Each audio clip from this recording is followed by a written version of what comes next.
பிள்ளைங்களுக்கு நம்ம சொல்லிக் கொடுக்கும்போது அது ஏன் செய்கிறோம் அப்படின்னு சொல்லிட்டு சொல்லிக் கொடுக்கணும். அப்போ தான் அதுங்களுக்கு சீரியஸ்னஸ் தெரியும்.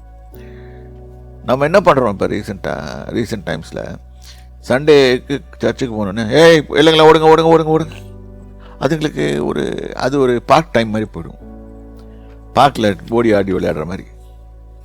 அதுங்களுக்கு மனசில் என்ன முழுன்னு யோசனை பண்ணலாம் பாருங்கள். அப்படி செய்யும்போது அதுக்கு என்ன நினைக்கும், நம்ம ஃப்ரெண்ட்ஸ் எல்லாம் வந்திருப்பாங்க இன்றைக்கி, அங்கே எல்லாம் ஒன்றா போய் விளையாட போகிறோம், நம்மளுக்கு பிஸ்கெட் கொடுப்பாங்க, கேக் கொடுப்பாங்க, சாக்லேட் கொடுப்பாங்க, இது கொடுப்பாங்க, இதெல்லாம் கொடுத்து இது பிள்ளைகளுக்கு லஞ்சம் கொடுக்கறது. அதனால தான் இந்த பிள்ளைங்க அப்படி வருது. ஸோ பிள்ளைகளுக்கு சொல்லிக் கொடு. சோர்ஸ் யார், உனக்கு சோர்ஸ் யார், யார்கிட்ட போய் நீ கேட்டால் எது நடக்கும் அப்படின்னு உனக்கு தெரியும்.